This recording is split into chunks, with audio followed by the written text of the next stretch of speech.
अनंत कोटी ब्रह्मांड नायक सच्चित स्वरूप भक्तवत्सल शेगाव निवासी सद्गुरु श्री गजानन महाराज की जय.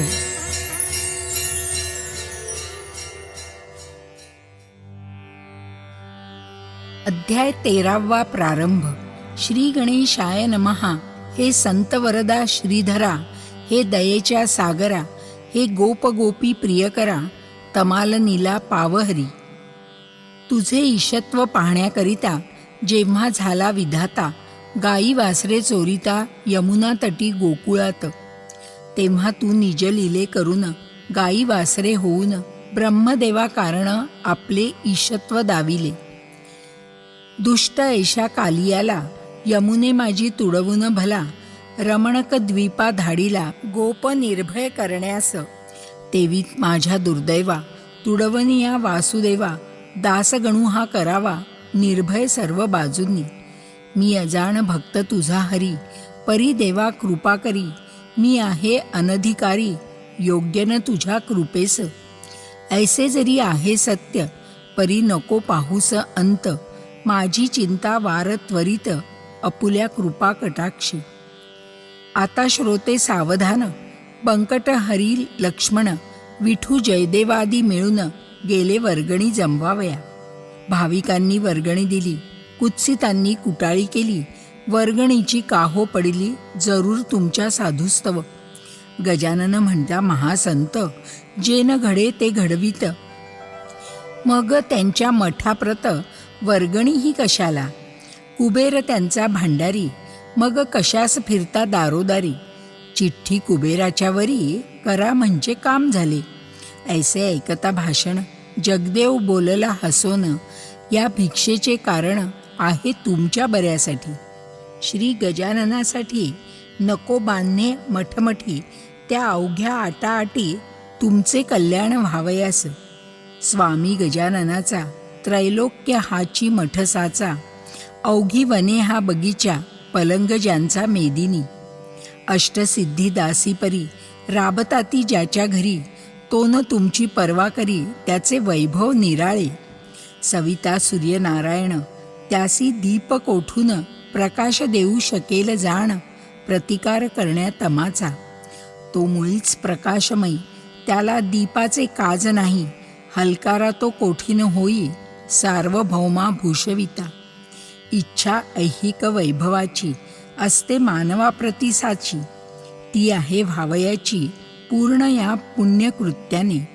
रोग बरा करण्याभली औषधाची योजना केली, प्राणासाठी नसे झाली ती हे ध्यानी धरा हो. रोग भय शरीरास, नाही मुळीच प्राणास, जन्म मरण हेही त्यास नाही मुळी राहिले. तैसी तुमची सुसंपन्नता, रक्षण व्हाया सर्वथा, पुण्यरूप औषधी आता मिळणे भाग आहे की. संपन्नता हे शरीर, रोग त्याचे अनाचार, त्याचा नाश होणार या पुण्यरूप औषधीने. म्हणून पुण्य संचय करा, कुतर्कना चित्ती धरा, पुण्य मेदिनी माझी पेरा, करा अपुल्या संपत्तीचा. बीज पेरिता खडकावर, ते वाया जाते साचार, त्यास कधी ना येणार मोड हे ध्यानी धरावे. अनाचार दुर्वासना हे खडक असती जाणा, तेथे टाकिल्यावरी दाणा, किडे पाखरे भक्षिती. संत सेवे समान कोणते नाही पुण्य आन, स्वामी सांप्रत गजानन मुकुटमणी संतांचे.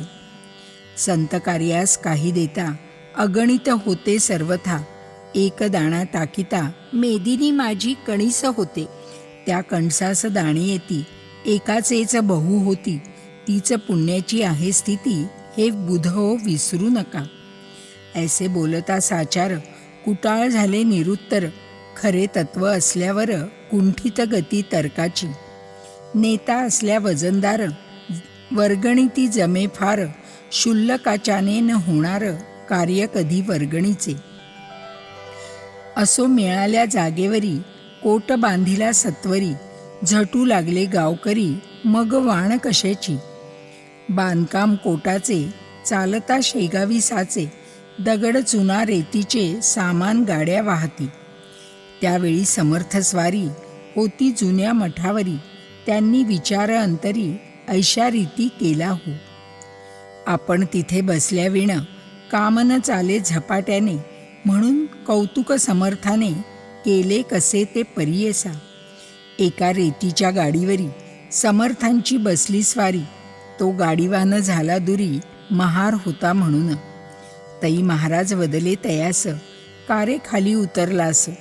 आम्हा परमहंसाचं विटाळाची बाधा नसे. महार बोले त्यावरी, महाराज तुमच्या शेजारी मी न बसे गाडीवरी, ते आम्हा उचित नसे. मारुती रामरूप झाला, परी रामासन्निध नाही बसला. तो उभाच पहा राहिला, कर जोडूनी रामापुढे. बरे बापा तुझी मर्जी, त्यास हरकत नाही माझी. बैलांनो नीट चाला आजी गाडीवाल्या मागून. बैल तैसे वागले, नाही कशास बुजले. गाडीवाल्या वाचूनी आले नीट सांकेतिक स्थलास. समर्थ खाली उतरले, मध्यभागी येऊन बसले. तेथेच हल्ली काम झाले त्यांच्या भव्य समाधीचे. ही जागा शेगावात आहे 2 नंबरात, 43-45 700 सर्व्हे नंबराच्या. महाराज बसले ज्या ठिकाणी तीच यावी मेदिनी. मध्यभागा म्हणून हे करणे भाग पडले.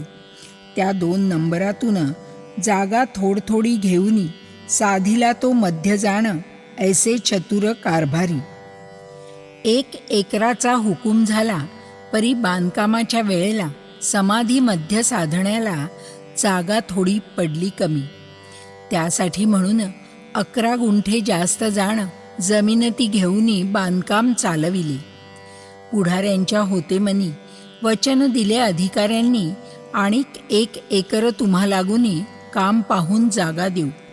यास्तव केले धाडस 11 गुंठे घेण्यास, परी ते गेले विकोपास एका दुष्टाच्या बातमीमुळे. त्यामुळे पुढारी थोडे घाबरले अंतरी. त्यात जो पाटील होता हरी, तो बोलला समर्था, 11 गुंठे जागेचा तपास करावयासाचा एक जोशी नावाचा आला असे अधिकारी. हसत हसत पाटलाला समर्थांनी शब्द दिला, जागेबद्दल जो का झाला दंड तुम्हा तो माफ होईल. त्या अधिकारी जोशीप्रती समर्थांनी दिली स्फूर्ती. चाललेल्या प्रकरणावरती शेरा त्यांनी मारिला, की हा दंड झालेला विनाकारण आहे भला. दंड गजानन संस्थेला परत द्यावा म्हणून. मी करून आलो चौकशी, जाऊन त्या शेगावासी. या घडलेल्या प्रकारासी दंड होणे उचित नाही, म्हणून तो माफ केला. ऐसा हुकूम जेव्हा आला, तई हरिपाटलाला आनंद झाला विशेष. तो म्हणे समर्थांचे वाक्य ना खोटे व्हावयाचे. मजवरी किटाळ महाराचे येऊनी गेले नुकते एक. त्यावेळी महाराजांनी भिवू नकोस म्हणून तुझ्या एकाही केसा लागुनी धक्कानं त्याचा बसेल. तेच खरे अखेर घडून आले साचार. तैसाच हाही प्रकार आज दिनी झालासे. समर्थ वाक्य खोटे झाले ऐसे कोणी न कधी ऐकले. असो शेगावचे लागले लोक भजनी स्वामींच्या. आता नव्या जागेत आल्यावर जे काही घडले प्रकार म्हणजे समर्थांचे चमत्कार, ते आता वर्णितो. मेहकरच्या सान्निध्याला सवदड दामे ग्राम भला. त्या गावीचा एक आला गंगा भारती गोसावी. यास होता महारोग, कुजून गेले अवघे अंग. उरली न पडल्या वाचुनी भेग, जागा दोन्ही पायांना. करपद बोटे झडून गेली, तनुप्रती चढली लाली. कानांच्या सुजल्या पाळी, कंडू सुटला तनू ते. म्हणून गंगा भारती त्या महारोगात रासला अति. समर्थांची ऐकोनी कीर्ती शेगावासी पातला. श्रोते त्या गोसाव्याप्रत लोक अडवू लागले बहुत. तुला रक्तपिती आहे सत्य, तू न जावे दर्शना. महाराज दिसतीला ऐशा ठाई, उभा राहून दर्शन घेई. कधीही ना जवळ जाई, त्यांचे चरण धरावया. हा स्पर्शजन्य रोग फार, म्हणून वैद्य डॉक्टर सांगती याचा विचार तू आपल्या मनी करी. परी एके दिनी गंगा भारती चुकवूनी अवघ्या लोकांप्रती येता झाला सत्वरगती प्रत्यक्ष दर्शन घ्यावया. डोई ठेविता पायावर समर्थांनी मारली चापट थोर, मारिली त्याच्या डोक्यावर अति जोराने विबुध हो. म्हणून तो उभा ठेला, समर्थास न्याहाळू लागला. स्वामींनी त्याचे थोबाडाला दोन्ही करे ताडिले. फडाफड मारल्या मुखात आणिक वरती एक लाथ, खाकरोनी बेडक्याप्रत थुंकले त्याच्या तनुवरी. तोच त्याने मानिला समर्थांचा प्रसाद भला, बेडका जोका पडला तयाची या अंगावर. तो त्याने घेऊनी करी चोळून अवघ्या शरीरी, लाविता झाला मलमापरी आपुल्या सर्व अंगास. तो प्रकार पाहता एक कुटाळ तेथे होता, तो गोसाव्यासी बोलता झाला पहा येणे रीती. आधीच शरीर नासले तुझे आहे बापा भले, त्यावरी यांनी टाकिले या अमंगळ बेडक्याते. तो तू प्रसाद मानिला अवघ्या अंगाते चोळीला, जा लावून साबणाला धुवून टाकी सत्वर. हे ऐसे वेडे पीर विचरू लागता भूमीवर, त्यांशी अंधश्रद्धेचे नर साधू ऐसे मानिती. त्याचा परिणाम ऐसा होतो, अविधी कृत्यास ऊत येतो. तो येता सहज जातो, समाजही तो रसातळा. यासी तुझेच उदाहरण, तू औषध घेण्याचे सोडून आलास किरे धावून या वेड्या पिशापाशी. गोसावी ते ऐकता हसू लागला सर्वथा, म्हणे तुम्ही येथेच चुकता, याचा करा विचार. अमंगळ साधूपाशी काही न राहते निश्चयेसी, कस्तुरीच्या पोटाशी दुर्गंधीना वसे कदा.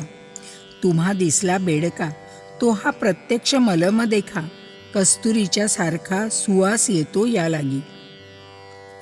तुम्हा संशय असल्यास पहा माझ्या अंगास, हात लावून या खास म्हणजे कळून येईल की.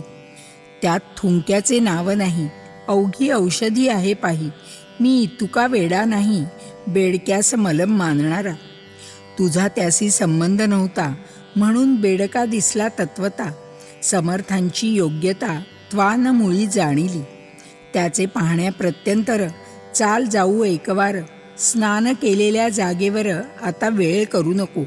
समर्थ स्नान प्रतिदिवशी करतील ज्या जागेसी, तेथल्या ओल्या मातीसी मी लावितो निचांगा. ऐसा संवाद तेथे झाला, दोघे गेले स्नानस्थला. तो कुटाळासी आला अनुभव गोसाव्या परीस. मृत्तिका स्नानस्थलाची दोघांनीही घेतली साची. तो गोसाव्याच्या हाती बैसली औषधी होऊन, कुटाळाच्या हातात ओलीच माती आली खचित. दुर्गंधीही किंचित येत होती तियेला. तो प्रकार पाहता क्षणी कुटाळ घोटाळला मनी. कुत्सित कल्पना सोडूनी शरण गेला समर्था. असो कोणी गोसाव्या ते जवळ बसू देत नव्हते. हा दूर बसून भजनाते करी स्वामी पुढे नित्य. आवाज गंगा भारतीचा, पहाडी गोड मधुरसाचा. अभ्यास होता गायनाचा त्या गंगा भारतीला. ऐसे 15 दिवस गेले. रोगाचे स्वरूप पालटले. लालीने ते सोडिले तयाची या अंगाला. चाफे झाले पूर्ववत, भेगापदीच्या निमाल्या समस्त. दुर्गंधीचा मोडला त्वरित, ठाव त्याचा श्रोते हो. गोसाव्याचे ऐकून भजन, होई संतुष्ट समर्थ मन. प्रत्येक जीवा कारण गायन हे आवडते. बायको गंगा भारतीची अनुसुया नावाची, ती शेगावी आली साची न्याया निजपतीला. संतोष भारती कुमार होता तिच्या बरोबर. येऊन पतीस जोडिले कर, चला आता गावाते. तुमची व्याधी बरी झाली, ती मी दृष्टी पाहिली. समर्थ साक्षात चंद्रमौळी आहेत हेच खरे असे. मुलगा तेच बोलला, म्हणे बापा गावी चला. पुसुनी गजानन महाराजांना येथे राहणे पुरे झाले. गंगा भारती म्हणे त्यावर, मला नका जोडू कर. आजपासून साचार मी तुमचा खचित नाही. ही अनाथांची माऊली स्वामी गजानन येथे बसली. त्यांनी माझी उतरवली धुंदी चापट मारून. राख लाविली अंगाप्रत आणि चित्त तुझे संसारात. केलीस विटंबना बहुत या भगव्या वस्त्राची. ऐसे संकेते बोलले, थापट्या मारून जागे केले. आता डोळे उघडिले, संसाराचा संबंध नको. हे संतोष भारती कुमारा, तू तुझ्या आईस नेई घरा. येथे नकोस राहू जरा, सवदड जवळ करावे. हिचे जीवमान जोवरी, तोवरी हिची सेवा करी. ही तुझी माय खरी, हिला अंतर देऊ नको. मातोश्रींची करित्य सेवा, तो प्रिय होतो वासुदेवा. पुंडलिकाचा ठेवावा इतिहास तो डोळ्यापुढे. मी येता सौदडात, पुन्हा रोग होईल पूर्ववत. म्हणून त्या आग्रहात तुम्ही न पडावे दोघांनी. आजवरी तुमचा होतो, आता देवाकडे जातो. नरजन्माचा करून घेतो काहीतरी उपयोग. हा वाया गेला खरा, नराचा जन्म साजिरा. चुकेल 84चा फेरा, ऐसे साच सांगितले. समर्थ कृपेने निश्चिती, झाली मला ही उपरती. या परमार्थ खिरीत माती, टाकू नकारे मोहाची.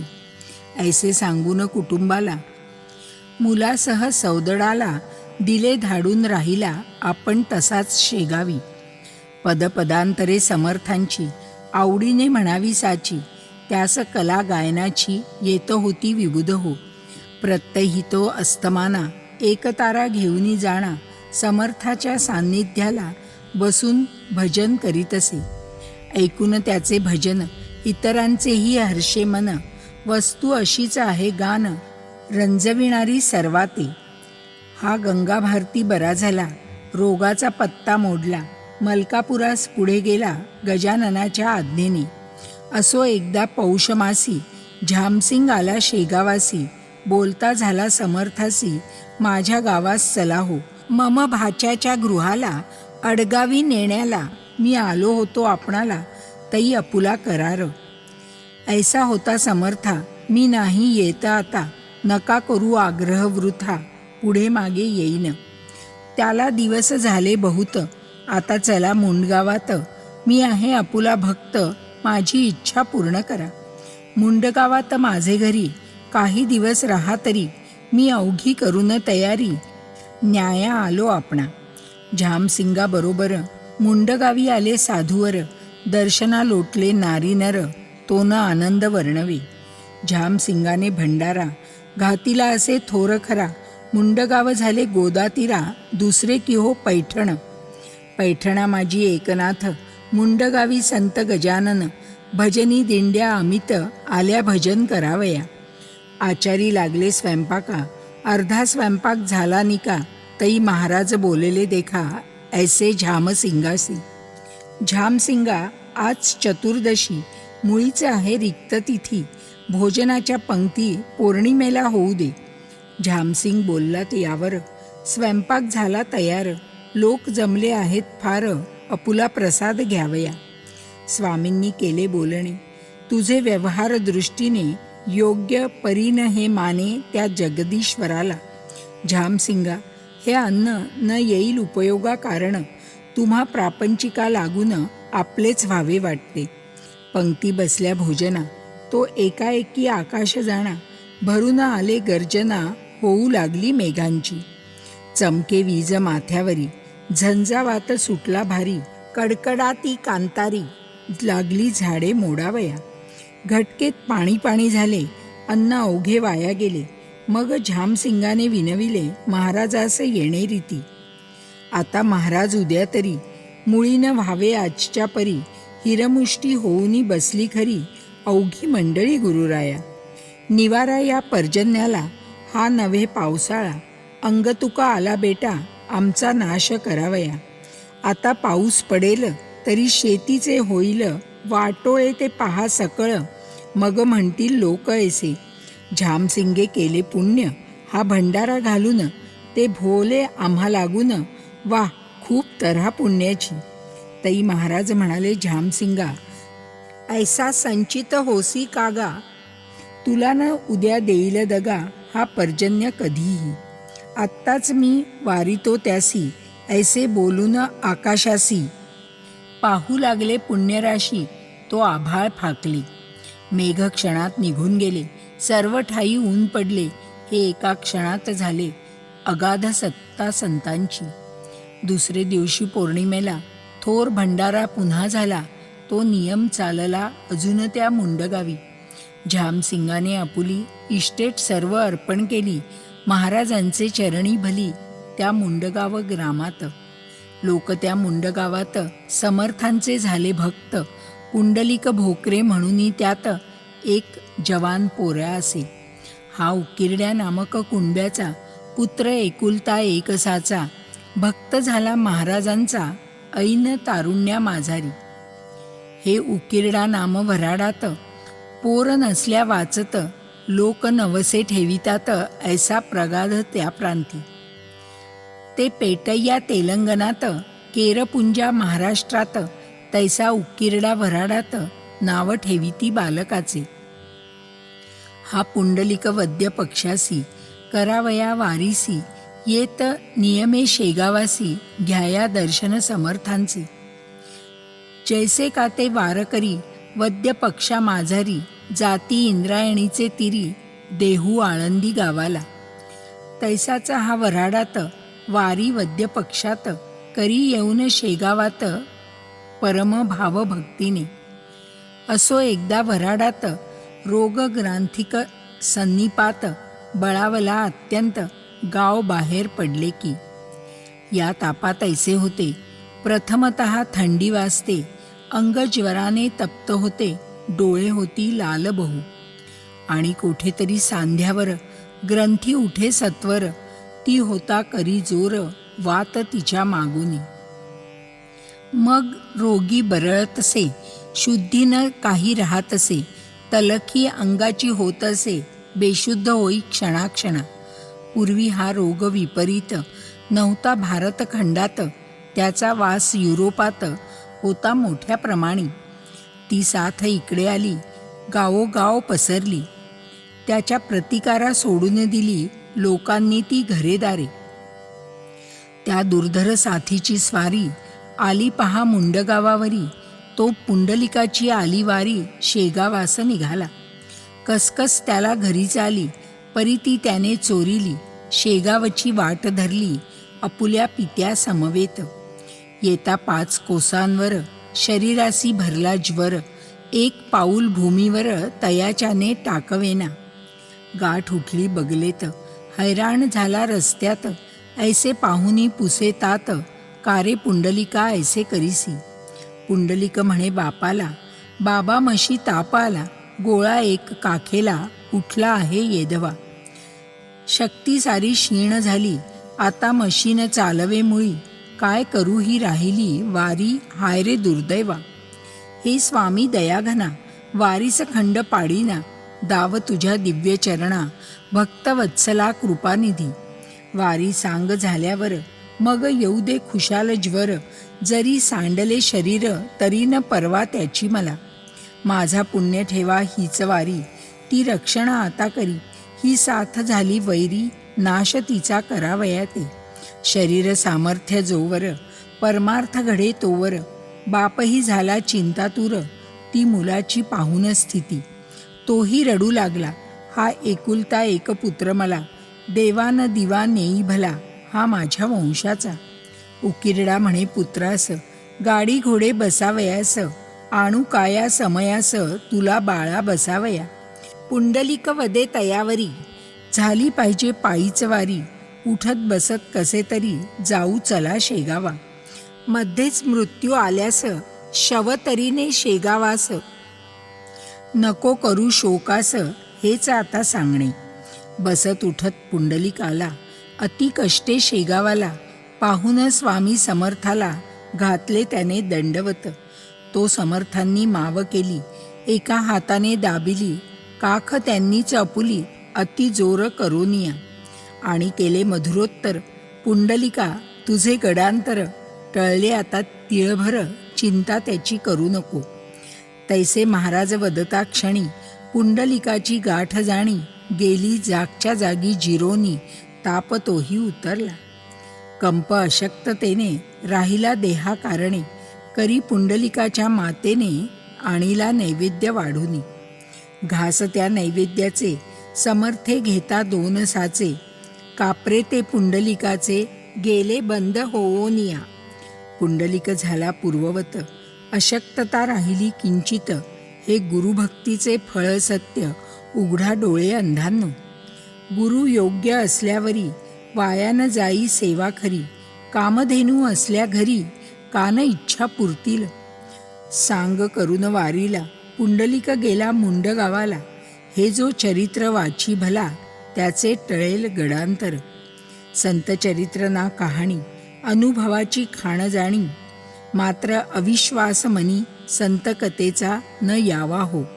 श्री दासगणू विरचित हा श्री गजानन विजय नामे ग्रंथ सुखद होवो भाविकांप्रत हेच देवा मागणे. शुभम भवतु. श्री हरिहरार्पणमस्तु. इति श्री गजानन विजय ग्रंथस्य त्रयोदशोऽध्यायः समाप्तः.